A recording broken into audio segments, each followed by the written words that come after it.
Good evening and welcome to our Bible study tonight. And tonight, our In the News again is going to concentrate on Israel, and hopefully I can inform you of some of the other things that are happening. Let me give you an up-to-date kind of thing that's going on and kind of give you some definite articles that have come out. So here's some of the things that I've written down just to share with you tonight. President Biden returned from the Middle East today, and he was been shunned by the King of Jordan, King Abdullah II.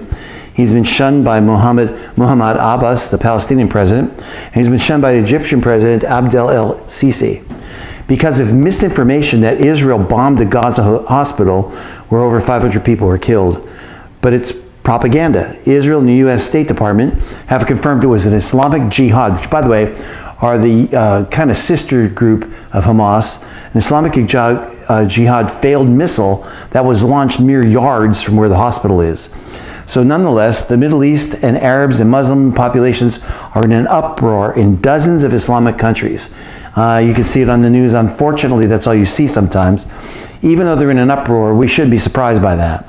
Let me give you some facts. Currently, 93% of the world's Arabs are Muslim. Now, just follow this because most people don't understand this. 93% of the world's Arabs are Muslims. The rest of the Arab world are mainly Christians. So there are Arab Christians, and there's, of course, Arab Muslims. There are 1.8 billion Muslims on planet Earth, almost a third of the planet. And every Islamic terrorist is a Muslim. They believe in Islam. But not every Muslim is a terrorist. Let me say it again. Every Islamic terrorist is Muslim, but not every Muslim is a terrorist. There are people trapped in Palestine right now that are not part of Hamas. The hard part is discerning which ones are and which ones aren't. But that doesn't necessarily mean that they don't have a prejudice, just that they're not terrorists. Let me go on. So Hamas, Hezbollah, Islamic Jihad, Al-Qaeda, the Taliban, Boko Haram, and now get this, 70 more main groups around the world are Islamic terrorist organizations. All you need to do is go to Google and Google Islamist terrorist organizations. You'll see a list of 75 of them. They're everywhere. 3.5 million Muslims live in the United States. Now, just to let you know, because we're seeing a lot of protests in New York City and Chicago, mostly the cities, 3.5 million Muslims live in the United States. That's about 2.1% of our total population. So it's not a lot, but it is a good number, 3.5 million. We have no idea how many are radicalized and pose a threat to our country. No idea at all. We haven't vetted them. We don't know these people, if they're radicalized or not. If the U.S. Department of Interior does their job, then they go to these protests and they find out the most vocal ones and put them on some type of watch list, because it's inevitable that we are the great Satan to the Islamic terrorists and to Islam that's pretty indoctrinated. And so it's inevitable that they'll want to do something in the United States. Our leading colleges, our very leading colleges, our Ivy League colleges and major cities are protesting Israel's right to defend itself today. The backlash is that hundreds of wealthy donors of these colleges are withholding their funds, thank God. In short, American universities are now reaping what they have sown for years. Marxist, communist, terrorist teachings. Here's my opinion. I think what we should do is we should gather them all up, put their anti-American professors out of work, fire them, furlough them, better yet, find them a radical terrorist country to deport them to so they can spread their verbal poison, which they've been spreading for a long, long time. I'm really not sure college is the American dream anymore, because it's indoctrinating our kids. It's time not just to clean up the swamp, but to clean up America and America's higher learning institutions, or should I say, heller learning institutions, because all they're hearing about is hell. It amazes me that we would have people on the left that would want to ban our guns, yet you never hear anything about terrorist guns, which are automatics. You never hear a thing about that. And so it's really kind of a one-sided, lopsided type of thing. And again today, Biden is talking of supporting Israel. He's talking big. And I pray he does. For America's sake, by the way, I will bless those nations that bless you.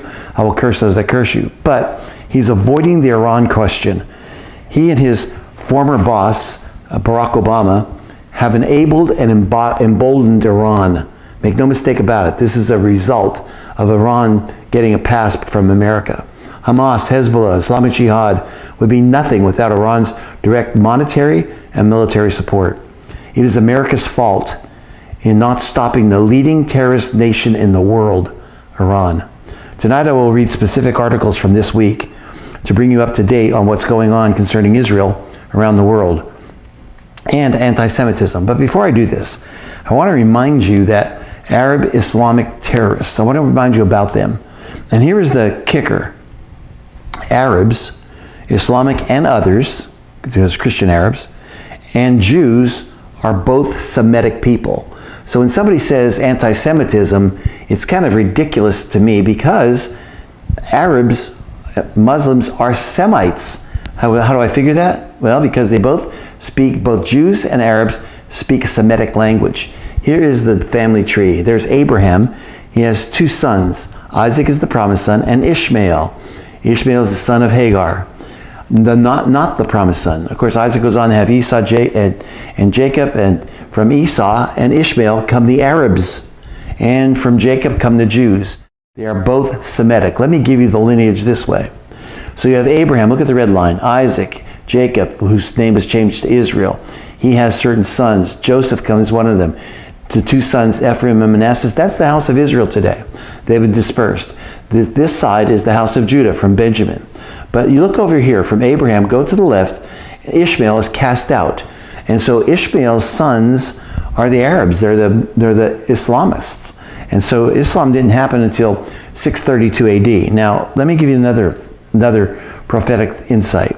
This struggle between the Jews and Islam, or if you want to say the Arabs, not every Arab is struggling against them, but you understand what I'm saying, goes way, way back and predicted in Genesis chapter 16, verse 12. Here's what it says. This is Ishmael and his sons, he will be a wild donkey of a man. King James says he'll be a wild man. And his hand will be against everyone, and everyone's hand against him. He will live in hostility toward all of his brothers. You need to hear that. People need to hear that today. This is the struggle. This struggle is an age-old struggle. It's about people who are related, Jews and the Arabs. Or if you want to say the Jews and those who follow Islam, who are Arabs. And so this is the struggle. It was predicted of by God back in Genesis chapter 16. He'll be a wild man. Did we not see wild things happening on this past Saturday? And so we realized, or Saturday before past, so we realized this is exactly the struggle that's going on. And I'm afraid that's not going to end. It may have some quells in it, but this is a real serious thing that's going on right now. It can develop into a regional war. It can develop into a world war. And I'm saying that very cautiously. But we know that what's happening right now is something that's unprecedented. And we're seeing that. Israel's facing multiple enemies. The Islamic nations are up in arms when they won't meet with the president. Jordan was peaceful to Israel. Egypt was peaceful to Israel. And so basically what we're seeing right now is the tip of the spear. Something is going to happen, unfortunately, and I hope I'm wrong, that may even bring in the Psalm 83 war. So we need to really pay attention. I'll be spending a lot of time on it in the news. Related articles, and we have quite a few tonight. This one is what an expanded war in the Middle East could look like. Israel is not getting all the news, by the way. I've talked to 3 of my friends in Israel, one in Haifa, which is the middle of Israel on the coast, one in Jerusalem, one in Bethlehem, and actually 4, and one in the Golan. And so here's what they said. They said, we're not getting the news. We're not hearing everything. Of course, they're not getting the Americanized news. And probably Israel doesn't want to be able to share everything with them.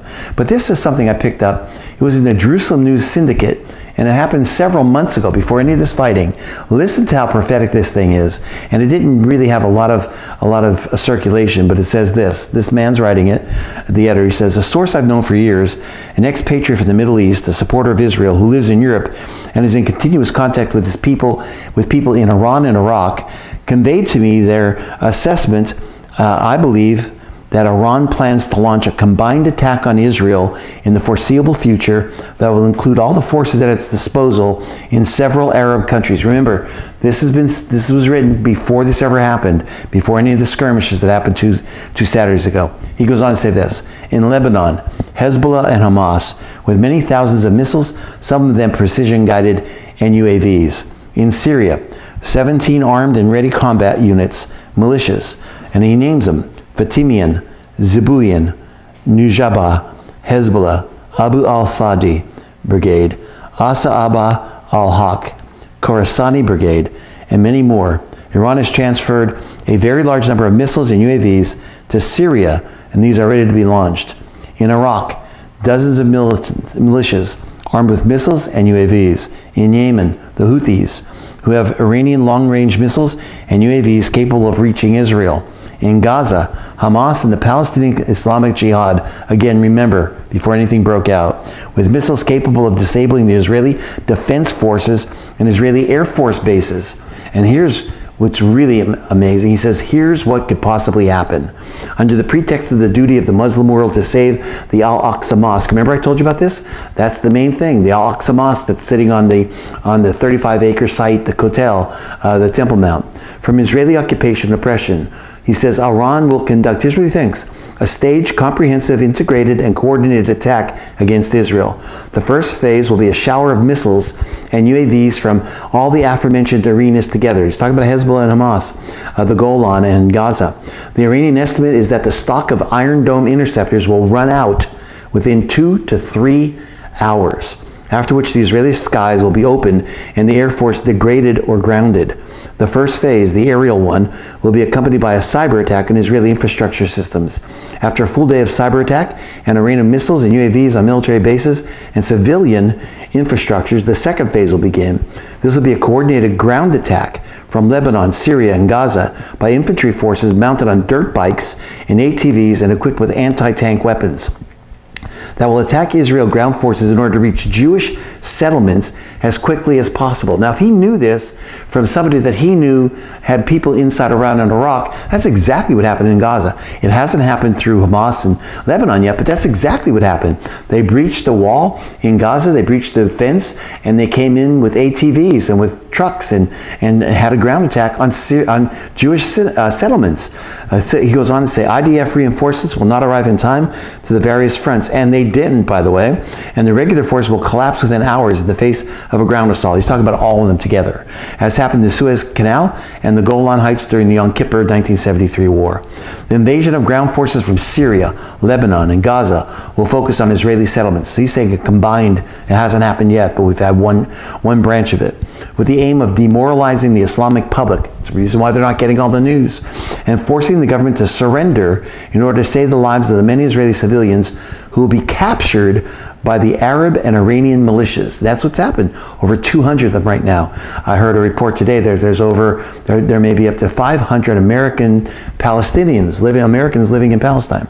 The Israeli media, and especially the social media groups, will increase panic among the Israeli public. In addition, the Iranians expect Arabs in the Galilee and Negev to carry out actions against the IDF, such as blocking roads, damaging bridges, spilling oil on roads, blocking intersections, damaging high voltage lines, and attacking Jewish settlements. These actions will cause great damage. The international arena, he says, Russia and China, Iran's allies, will call on both sides to cease violence. That's exactly what they have done. We'll support Iran almost openly and provide it with information about what is happening in Israel. Turkey will join the call to cease violent actions, but will implicitly support Iran. And they just did that this week. In the Arab and Islamic world, crowds will come out for demonstrations of support for Iran and its action to eliminate the Zionist entity, similar to the support the crowds gave to Hassan Nasrallah in the 2006 Second Lebanese War. This time, unlike 2006, Saudi Arabia will not take a negative position towards the attack on Israel, and Saudi Arabia has been quiet. The American and European governments will not intervene militarily. We heard Biden say no boots on the ground, but will content themselves with words, because no one in the West is looking for another war zone in addition to the Ukrainian one, which is emptying NATO's ammunition depots and drying up its leaders' desire to intervene in wars that are not theirs. This man had it down pat. Some will see the Iranian attack as an opportunity to get rid of the heartache and the headache that Israel has caused them for years. The Iranian government is very impressed by the continued desire of the Americans in particular, and the West in general, to appease them, lift the sanctions, and accept it as a respectable member of the family of nations, which it's not, by the way, while demonstrably ignoring the Iranian race towards the bomb. This Western behavior instills in the hearts of the decision makers in Iran the feeling that no one in the West will do anything on the practical military level to stop an air and ground attack on Israel, such as the one I just described. Biden will, of course, declare to the cameras that Israel has the right to defend itself. Remember This is done before Biden ever said anything like that, before there was any massacre outside Gaza, the Gaza Strip. But he will try not to take actual steps. I don't know how realistic the scenario of an air and ground attack on Israel sounds to you, he writes, but even if the chance of it happening in the foreseeable future is only 1%, the state of Israel must act as one united entity, and that's what they're doing right now. And it's very important that the coalition work with the opposition in order to prepare the country and military for this scenario. If the Israeli public wants to survive, it must prepare, mentally and physically, for a war with the Iranian octopus that has managed to establish its grip in Gaza and the failed countries adjacent to Israel, Lebanon, Syria, Iraq, and Yemen, all countries that have almost nothing to lose. Qatar money and the jihad media channel Al Jazeera are continually pouring jet fuel on the fire of hatred for Israel and preparing public opinion in the Middle East and the wider world for the great final campaign. Qatar money has also brought Western politicians so that they would not see what Qatar does not want them to see, from the violation of human rights and foreign workers in Qatar to what Qatar's ally Iran is planning to do in Israel. It's time to wake up. This dangerous scenario may actually be real very soon. Man, how prophetic is that? Almost to the T, he told us what's going to happen and what is happening. Let me go a little bit further. This one says this: the ethical, essential, and imperative, yet mythical blockade of Gaza. So now the world has started to complain about Israel's siege and the blockade of Gaza. So let's get some things straight. Israel is not just the right, but the need and the obligation to defend itself and its citizens. Israel has unleashed its air force to begin the destruction of Hamas. Considering that Israel was attacked by land, sea, and air on October 7th, militarily, it's necessary to prevent anything getting into Gaza that will enable them to continue to threaten Israel. And it's critical that nothing will get out that might do so either, as Hamas continues to fire thousands of rockets at Israeli communities. During the war, Israel's first, second, and third priority must be the well-being of its citizens, especially in the wake of the massacre that took place on 10/7. Proportionally, in the United States, this massacre is equivalent to more than 36,000 people killed on 9/11. That's the ratio. Militarily, this is not just a solid and legitimate tactic, it's also ethical and essential. Israel has no obligation, by the way, to provide water, electricity, fuel, or anything else to a neighboring state, any more than we have an obligation to provide to Mexico water and fuel and electricity, or Canada, much less an enemy entity that has its sworn goal as destruction of Israel. Everybody's complaining Israel shut down their water and their electricity. They were giving it to an enemy. I mean, I don't understand the logic of people. It's a policy that should have been reevaluated long ago. But for now, Israel has shut it down. Had Hamas truly cared about its own people, they would have used their pristine coastal real estate to create a Middle Eastern Singapore. Had Hamas truly cared about its own people, they'd have invested in sewage treatment plants and recycled and desalinated water.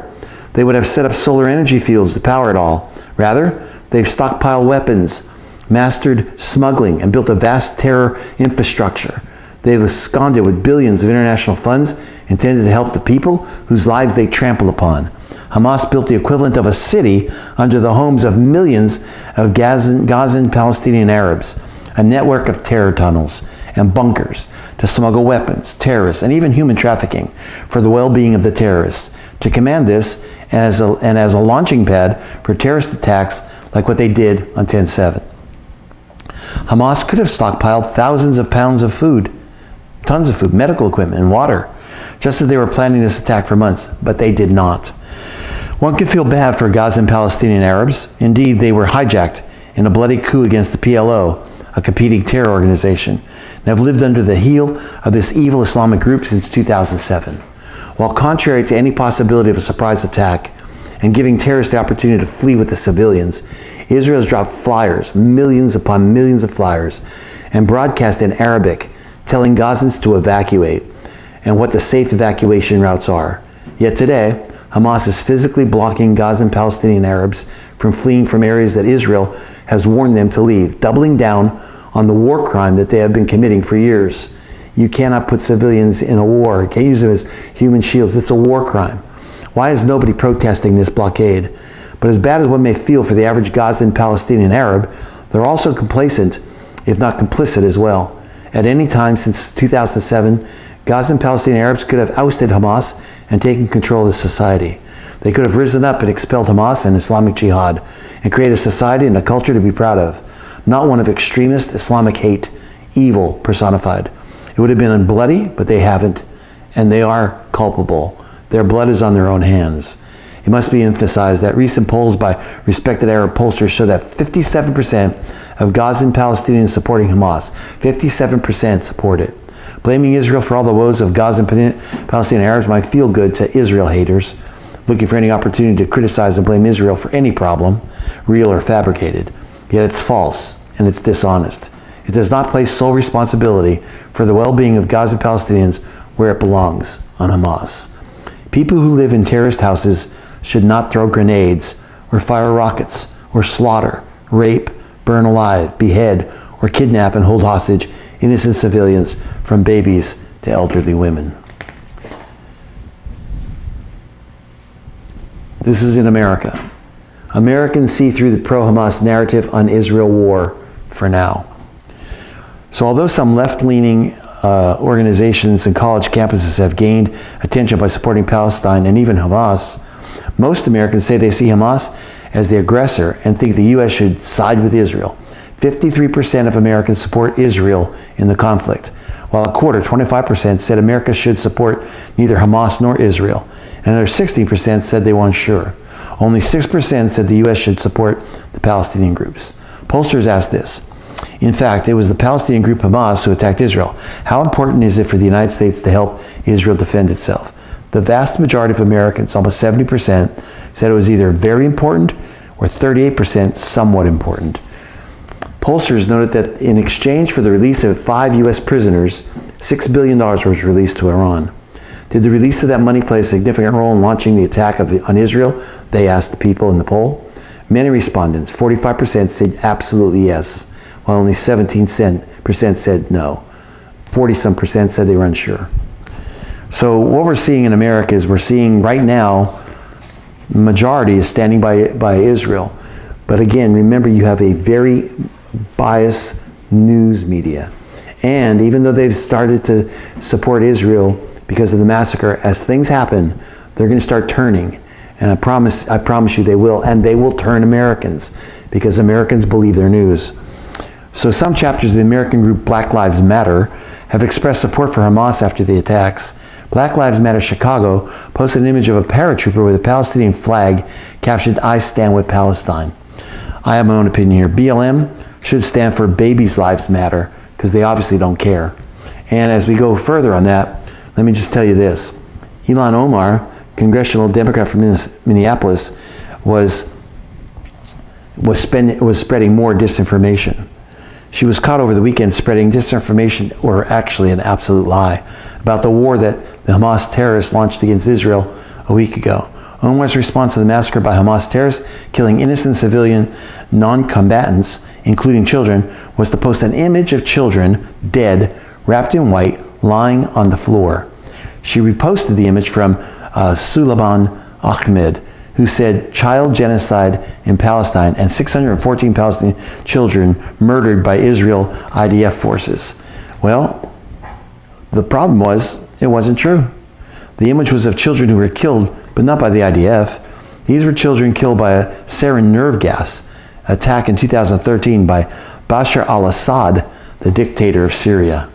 The incident should, but is unlikely to, prompt Omar and fellow Democrats to reconsider their push for censorship and other anti-free speech measures. They've been pushing it. Such false imagery was quickly and effectively addressed in this incident without the need for bans and speech regulation. They've been talking about misinformation for a long, long time, yet they're the purporters of it.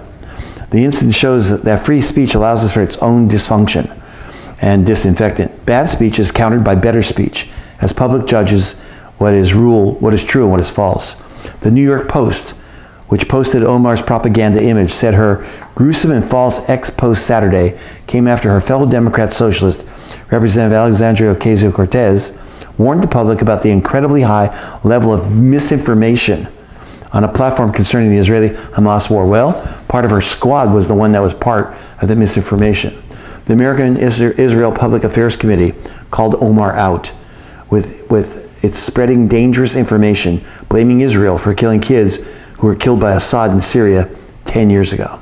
This lady is dangerous. The squad is dangerous. She is a liar, she's a fraud, and it's typical of her party line. It's really sad to have her in Congress.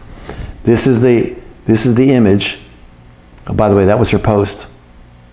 There's the image of the kids. Assad killed them. This is the post from BLM chapter. The Southern Poverty Law Center bills itself as the authority on hate groups and extremism, but they don't comment on the left-leaning organizations in America that have celebrated Hamas's terrorist attacks against Jews in Israel. Some Americans seemingly celebrated the attack, which Israelis compared to September 11, 2001 attacks in the U.S. Some chapters of the American group Black Lives Matter have actually expressed support for Hamas after the attacks. Black Lives Matter Chicago posted an image of a paratrooper with a Palestinian flag. You're looking at it, captioned, "I stand with Palestine." The image appeared to endorse the Hamas terrorists who used paragliders to fly into Israel for the attack. So, for its part, Hamas issued a declaration of general mobilization last Tuesday, and what an expert warned was an unambiguous call to arms for supporters across the world. So they're fueling this, a worldwide jihad. One of the statements, as translated, said this: "We call upon our rebellious youth throughout the West Bank, in its cities, villages, and uprising camps, in the streets and neighborhoods of Jerusalem, and at the squares of the blessed Al-Aqsa Mosque to rise up, join massive demonstrations worldwide, and shake the ground beneath the feet of the Zionist invaders and their settler gangs." It's an unambiguous call to arms, worldwide call to arms. The SPLC maintains a list of 1,225 hate groups and anti-government groups, 7 of which fall into the anti-Semitism category. And so Black Lives Matter continues to get a pass from America. It's a terrorist organization itself, by the way. It's Marxist. But the Democrats are having their own share of problems. Democrat versus Democrat in Israel, a history of growing tension. Last week, Democrat Rashid Tlaib tried to flee from a reporter who confronted her about the attacks of Hamas terrorists. "Congressman," she said, "Hamas terrorists have cut off babies' heads and burned children alive." The supporter went on to say, "Do you support Israel's right to defend themselves?" With a heavy exhale, Tlaib gave no comment. The reporter asked again, "You can't comment about Hamas terrorists chopping off babies' heads?" Once again, Tlaib was asked if she condoned what Hamas has done with babies and even the raping of women in the street, but was only met with a glare from the Congresswoman as she rushed to the elevator, and it continued. Tlaib darted in, and the doors closed. The words rang out, "Do Israeli lives not matter to you?" She never answered.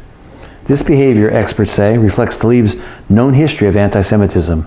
What's more, the Democratic Party as a whole has been historically divided on matters concerning Israel, with tensions steadily increasing over the last several years, especially as more anti-Semitic lawmakers are elected. Representatives like Tlaib and Ilhan Omar, Cortez, and Cori Bush have all released controversial statements calling for ceasefire and declaring Israel an apartheid state, along with demands that the U.S. stop funding the nation. Their opinions are in direct conflict with the growing numbers of Democratic voters whose support for Israel has dramatically increased since 2001. In a new Fox poll, almost 60% of the president's party sided with Israel over Palestine. So the party is split. In a press briefing on Tuesday, White House Press Secretary Karine Jean-Pierre was asked about comments made by the squad. Listen to what she said. Quote, "I've seen some of these statements this weekend, and we're going to continue to be very clear. We believe they're wrong." This is her own party. "Repugnant, and they're disgraceful." She added, "Our condemnation belongs squarely with the terrorists who have brutally murdered, raped, kidnapped hundreds of Israelis. There are not two sides here, but it appears there are two sides, and they're both Democratic." So you have some on the far left, the squad, going actually even against the president and the moderate Democrats. Yet in a 2016 press release, Senator Marco Rubio, Republican from Florida, described Obama as the most anti-Israeli U.S. president in history, after he abstained on a U.S. Security Council resolution that tipped the peace process towards the Palestinians snubbing Israel. Now, a number of leftist groups throughout the United States have further separated themselves from pro-Israel Democrats by bolstering boisterously declaring their support for Palestine and ultimately Hamas's goal to wipe out Israel. Groups again, such as Black Lives Matter and Democratic Socialists. Incredibly, they're doing this despite President Joe Biden's public support for Israel. On the surface, the Biden administration is talking a good talk. Listen to this well. But what are they really doing in reality? Regardless of what side the Democrats take, it's easy to say something and not back it up with actions. I'm tired of hearing words. Words are great to back Israel, but that doesn't mean anything if you don't actually back them. It's not about what people say. It's about what people do. You can say anything, especially politicians. The Biden administration is stating a positive position. But he added, it's notable that the administration is staffed with horrible anti-Semitic, anti-Israeli sort of people. It's stacked with them. It seems more of an indication of what the administration really is. All things considered, the Biden administration itself seems to be the most pro-Jewish part of the Democratic Party. But we have all these opinions being stated publicly. These are just words. What are the actions behind them? Let's talk about the war. The misconception that force used in self-defense must be proportional. This is absolutely ridiculous. The United States is telling, and other countries telling Israel that they need to be proportional in their war, in their fight. That's ridiculous. Let me go. We stand with Israel, President Joe Biden said last Tuesday, and we will make sure that Israel has what it needs to take care of its citizens, defend itself, and respond to this attack. What Biden should have said, and what Congress should say now, is that the United States will ensure Israel has all the time, all the resources, and diplomatic cover it needs to achieve complete victory over Hamas. Proportionate? How could it be proportionate? War is not proportionate. Were we proportionate with World War II? I mean, we dropped an atom bomb on Hiroshima and Nagasaki. We killed civilians. We weren't proportionate. We were there to end the war, to wipe out Nazism, to wipe out the Axis powers. We were there not to be proportionate. We were there to win. We were there to subjugate. As a matter of fact, let me read you some of it. What the U.S. and Israel should remember is how World War II began, how it ended. At the start, the U.S. and its new allies committed to complete victory against the Axis nations. They pledged to keep fighting until the Axis powers had, quote, laid down their arms on the basis of an unconditional surrender. General Dwight Eisenhower pledged to, quote, obliterate Nazism and eradicate German militarism. All persons in the occupied territory will obey immediately and without question all the enactments and orders of the military government, Eisenhower proclaimed. Resistance to Allied forces will be ruthlessly stamped out. Most Germans didn't need to be told that. In the newly occupied areas, they wandered shell-shocked in the rubble of their bombed-out cities, totally broken, totally defeated, hoping the world could one day forgive them for their unspeakable crimes. This is what Israel is going to do to Gaza. They have to do this. That is the fate that Hamas and many Palestinian supporters should be facing now. This is the language that Israel should be using in the weeks ahead, and the civilized world should lend its full support. For Hamas did not target Israelis only. Citizens of many countries, including America, have been tortured, brutally killed, and taken hostage in recent days. The time when Israel could afford to tolerate the existence of Hamas has come to an end. After inflicting the most vicious attack on Jews since the Holocaust, Hamas has earned the same fate as the Nazis, total eradication. And when Hamas or anyone else proposes a truth, Israel and the U.S. should echo the steely words of General Ulysses S. Grant at the Battle of Fort Donelson in 1862. I'm quoting, "No terms except unconditional, immediate surrender can be accepted," end of quote. As scenes of devastation emerge from Gaza, calls for a ceasefire will come with the accusation that Israel is using disproportionate force. There's a common misconception that force used in self-defense must be proportional to the level of force that the aggressors used.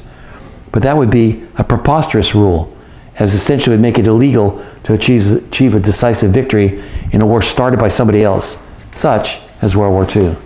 After the horrific attacks of the past week, Israel is entirely justified in concluding that anything short of a complete destruction of Hamas could lead many Israelis to wonder whether Israel can really survive surrounded by such bloodthirsty and determined killers.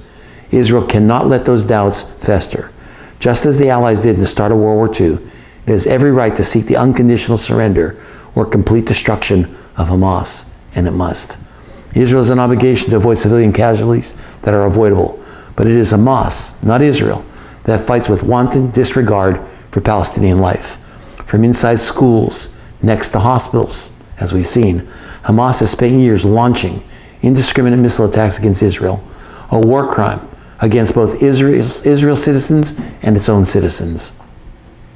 Hamas treats Palestinian women and children as propaganda assets that are most valuable when they're dead, hoping to turn Israel's concern for human rights into a weakness. The despicable strategy has worked right up until now, but it is merely a propaganda trick, and the world should tolerate it no longer. Civilian casualties that become unavoidable because of Hamas's use of human shields are war crimes, attributable entirely to Hamas. Like the total destruction of Nazi Germany in 1945, the total destruction of Hamas may bring great suffering to innocent civilians in the short term, but it's their only hope in the long term. Certainly, the destruction of Hamas will entail things that Israel might not want to deal with, such as having to reoccupy Gaza, something which may now be unavoidable, but that will be up to Israel. What to expect from the Israeli ground offensive? The IDF can be expected to send in armored vehicles. They were waiting till Biden left the area. He did today. Infantry, combat engineering, artillery, special forces, backed by close air support and firepower, support from the Navy as well. The mission will be to seek out and destroy Hamas and Palestinian Islamic Jihad targets, including senior operatives hiding out in bunkers and combat tunnels, thousands of kilometers of which crisscross Gaza. The forces can expect to come up against terrorists appearing from tunnels and buildings, firing shoulder-fired missiles, sniper rifles, mortar shells, and other weaponry that has been mass-produced in Gaza with Iranian funding or smuggled into the Strip with Iranian assistance. I saw one video where before this happened, Hamas was digging up pipes that was their sewage pipes. They were hollowing them out and they were making shoulder rockets from them. Even the pipes that were just taking away any sewage. So we know platoon commanders are expected to be the ones experiencing utmost friction with Hamas terror army. Their tunnels are they're everywhere. Some of them over 100 feet deep to escape any type of ground radar. We know those tunnels have many different exits, and some of them go up into homes, several different homes. So I really believe Israel's waiting right now, because I believe the Bet Shen and Mossad and maybe even a SEAL team, without America saying it, is there in the ground right now trying to go through those tunnels and try to find hostages. So Israel will do a ground attack, but they'll make sure that the minimum amount of casualties, especially to the hostages.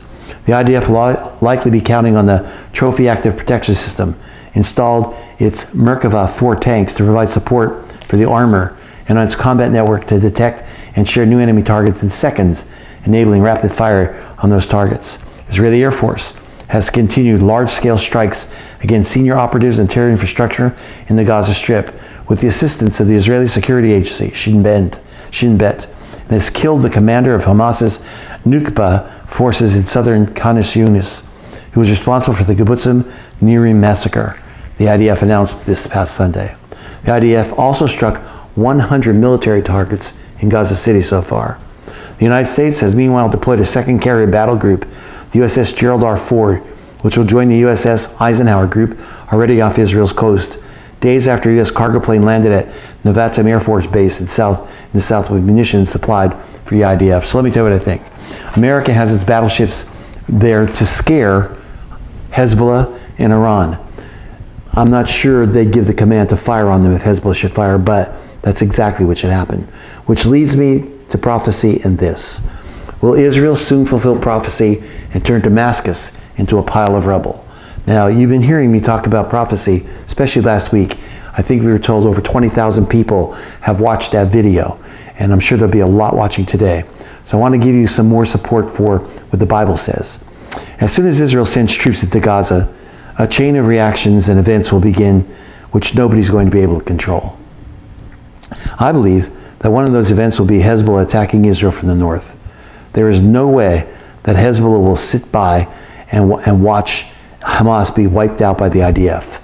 Hezbollah will react. But if that happens, Israel is going to hit back extremely hard. They're ready for it. In fact, there are reports that Israel has already warned Hezbollah that if it enters the war, the Israelis will destroy Damascus. Let me repeat that. There's been reports that Israel has already told Hezbollah that if they enter the war, they'll destroy Damascus. Why Damascus? It's the base for Hezbollah, even though they operate out of Lebanon. Now look at Isaiah 17:1. The burden of Damascus, behold, Damascus is taken away from being a city, and it shall be a ruinous heap. It has never happened, as I'll tell you in a moment. Here's from Ynet News. Quote, IDF will destroy Damascus. Target Syrian President Assad if Hezbollah joins the war. U.S. warships will support Israel in war. Message relayed via France. Unfortunately, this threat has not caused Hezbollah to back down, and Israeli jets attacked and disabled the airports in Damascus and Aleppo this week. It's believed the airports were receiving arms shipments from Iran for local militia groups who are preparing to help Hezbollah. I told you there's over 70 of them. Fox News reporting that the Israelis are now actively fighting a secondary front along Israel's northern border with Hezbollah in Lebanon. It's the Golan. Israel was actively fighting a secondary front along Israel's northern border with Hezbollah in Lebanon. In addition to the counter-offensive the IDF is launching in the Gaza Strip. One of the IDF lieutenants, Lieutenant Colonel Jonathan Conricus, has said Wednesday. Hezbollah has not formally entered the war yet. I think it's going to happen very quickly once Israel invades Gaza. So could Israel actually turn Damascus into a pile of rubble? Again, chapter 17 in the book of Isaiah paints a sobering picture. In it, the city of Damascus is a pile of rubble.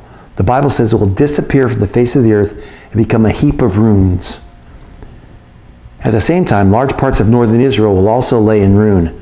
That means that they're going to invade northern Israel and they will suffer damage. Isaiah 17:3 says that, so you may want to read Isaiah 17.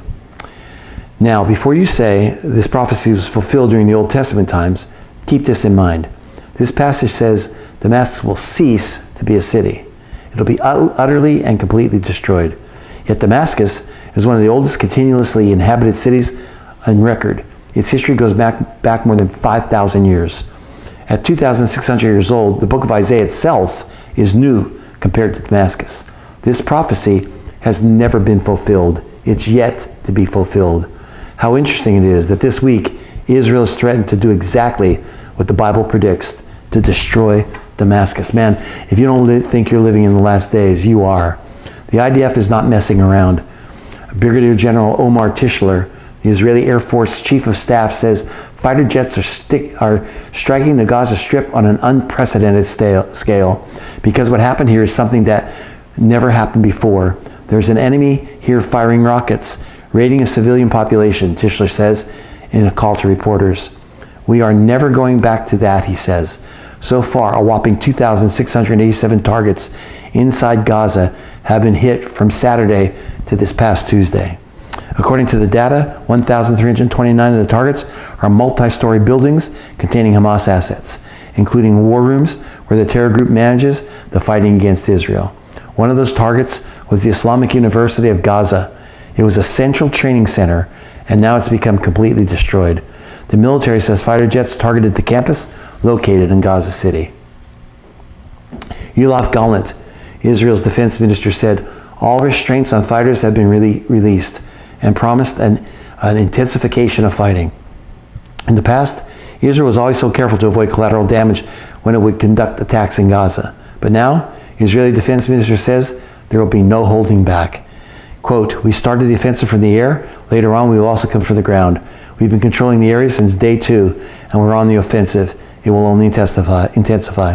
Whoever comes to decapitate, murder women, Holocaust survivors, we will eliminate him at the height of our power and without compromise. If the IDF were to apply the same treatments at Damascus, it would draw Syria into the war. Once Hezbollah, Hamas, and Syria have all entered the war, it'll probably just be a matter of time before Iran enters the conflict. And once Iran enters the war, there's no telling how far things will go. Already, one member of the Knesset named Revital Gottlieb has been calling for the use of nuclear weapons. This is a quote, Jericho missile. That's their nuclear missiles, by the way. Strategic alert before considering the introduction of forces. Doomsday weapon. This is my opinion. May God preserve all of our strength. Gottlieb wrote on X, formerly Twitter, on Monday, according to a translation. Another post says this, I urge you to do everything and use doomsday weapons fearlessly against our enemies, adding that Israel must use everything in its arsenal. On Tuesday, she continued with her calls of urgency. Only an explosion that shakes the Middle East, she says, will restore this country's dignity, strength, and security. Ghaly posted, "It's time to kiss doomsday, shooting powerful missiles without limit, not flattening a neighborhood, crushing and flattening Gaza, without mercy, without mercy." There is evidence in Kibbutz Be'eri that children were slain in front of their parents. Knives were found left in some of the children. Bodies are still being taken out of the kibbutz. Hamas's massacre, like Auschwitz, is a symbol of the Holocaust. When Hamas decided to rape women, murder children, and kidnap the elderly, they awakened the full fury of the Jewish people. And when Israel sends troops into Gaza, the Middle East war will be unleashed. There's going to be so much death and destruction in the days ahead, and there'll be many more cities that'll be transformed into piles of rubble until this is over. I know it's not good news, but this is the news. Let me give you this one. What starts in Israel doesn't end in Israel. Families whose children survived the worst of Hamas are now facing another agonizing reality, parting with their sons and daughters, as reservists are called up to the front lines by the tens of thousands. Together they have one common sentiment, resolve. I was talking to Zev Berg, he's probably listening to this. He's a Hasidic Jew, a friend of mine that lives in Tiberias. He said, pray that we don't have to send our sons and daughters into this war. And it's a tough thing because it's affecting everyone. By the way, every male and female in Israel has to serve. Males serve 3 years, females serve 2 years. And they can be called up for reserve until they're 45 years old. So, Dr. Ari Shaker, one of the primary architects of Israel's Iron Dome missile system, sent his own sons off to war over the weekend, amassed that the Army had 150% of the people they called up to show up.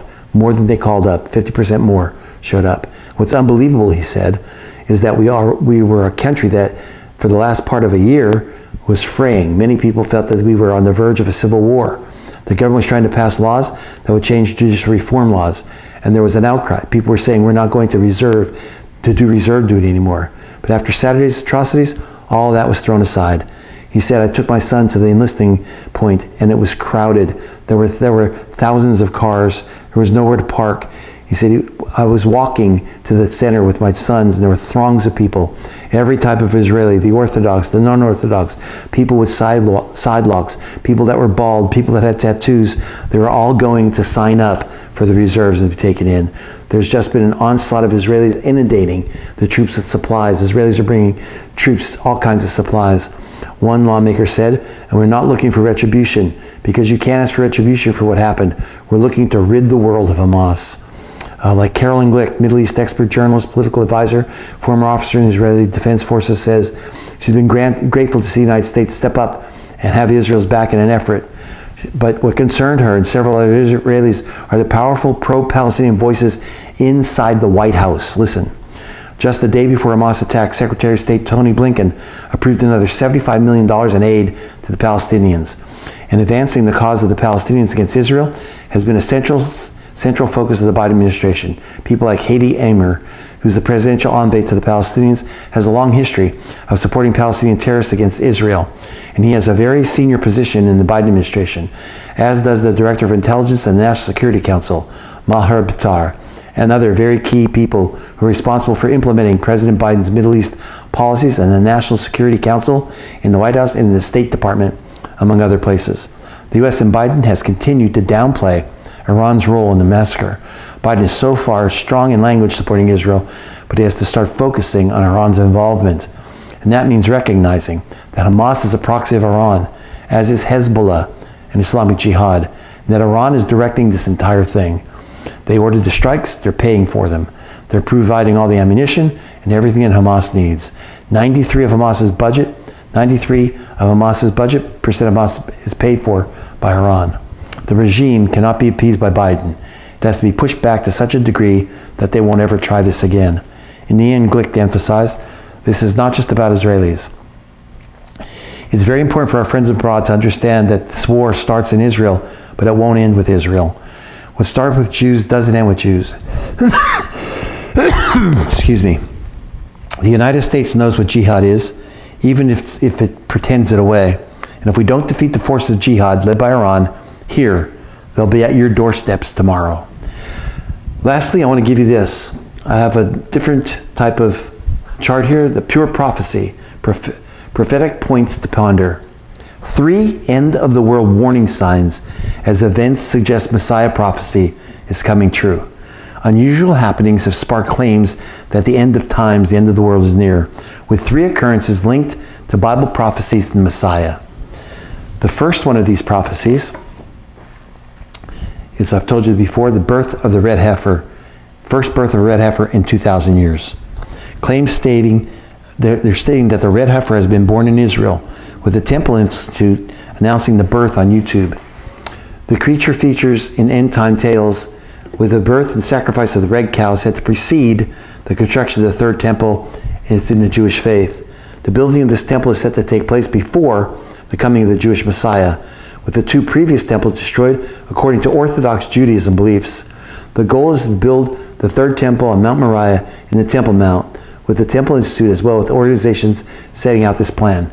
But they need a red heifer to purify it. That is exactly what they have right now.